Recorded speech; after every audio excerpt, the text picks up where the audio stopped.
Hi. So today I'm just going to talk about the new moon that's coming up on Tuesday. It's Sunday today, and we have a chance to start with a clear slate, a blank slate, so to speak, with the new moon and the beginning of a new period of growth, which is very pivotal since we just had the Spring Equinox, which is all about new growth and planting seeds and setting intentions. And we've all had quite a bit of time in isolation and self-reflection right now, so that perhaps those intentions of what we might want to bring forth or draw into our lives at this time might be more apparent.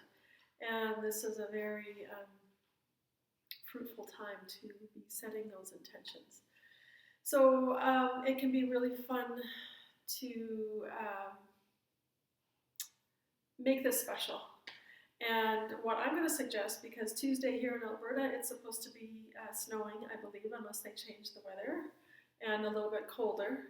And so we may not get to see the stars on the actual night of the new moon. So what I'm going to suggest is you go outside tonight, maybe around 9:30. It's a really nice time. I go out every night with my dog.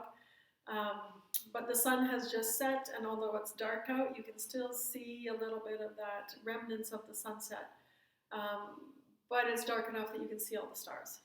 And so I invite you to go out and gaze up at the stars. And why that's important is when we do things like that, looking at the moon, gazing at the stars, really noticing all the beauty of the planet around us, it reminds us that there's something much bigger than ourselves. And when we are able to do that and get into that frame of mind, we can step away from our problems and our fears and our anxiety a little bit.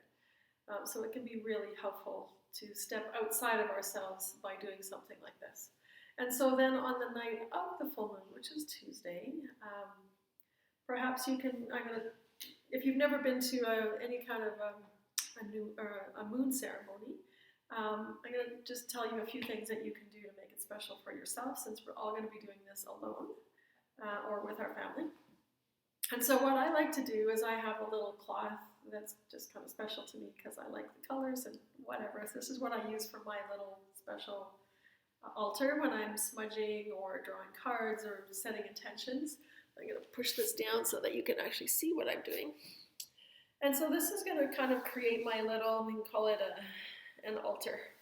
And you're going to want a candle of some sort so that you have a little bit of light, because it is a period of darkness. And then I have a few things. So gather some things that are special to you. I have this crystal that I really like to use. You might have a few crystals. You might have some heirloom jewelry that means something to you, maybe from your grandmother, or maybe something that your kids found on the beach that they gave you as a present or made you that you might want to put on there for something special. Maybe you have some driftwood that you found when you were on holidays somewhere, something that has some meaning to you, and bring that energy into your little circle that you're creating. I have an oyster shell that I picked up on the West Coast when I was there, and I use this for smudging. Now, you might not have anything at home right now that you can use for smudging, and that's okay. We can do an energy clearing with intention. I have Palo Santo in here. You could use sage. You could use cedar, sweetgrass. If you happen to have any of those things, great. If you don't worry about it, not essential. And then what I'm personally going to do is a cacao ceremony. Is there something else I was going to put in here? I think that's all I was going to put there for now. So I'm really fortunate that I just happen to have some ritual cacao that I'm going to use, and it's very special for the body, the mind, and the spirit.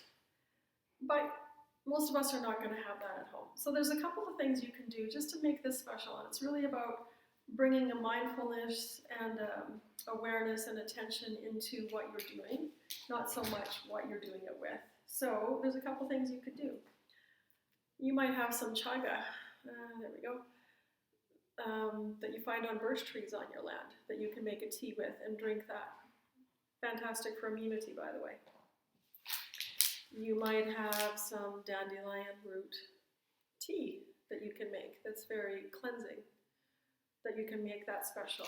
Or, kind of along the vein of cacao, but not the same, but we're going to pretend for this time, since we can't get together and actually have a group ceremony, you can just use cocoa, which is derived from the plant, much different effect, much different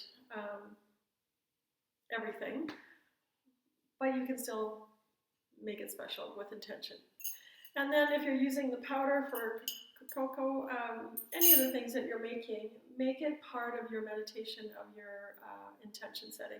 So as you're mixing in your cup, think about the intentions that you're setting, those things that you want to bring forth. Smell what it is that you're drinking beforehand, and then just make the sipping of the tea or the cocoa powder or the cocoa drink all part of your attention and your meditation. And then afterwards, just sit in thought. If you are fortunate enough that you have some oracle cards at home, you can draw some cards before you do your meditation. I keep consistently getting these cards. Canary, which is about sharing your gifts with the world, and Stag Spirit, which is taking the lead. I guess I'm doing that right now. And then this is the other one that I keep consistently getting. Sorry, everything's backwards. I keep moving the wrong direction.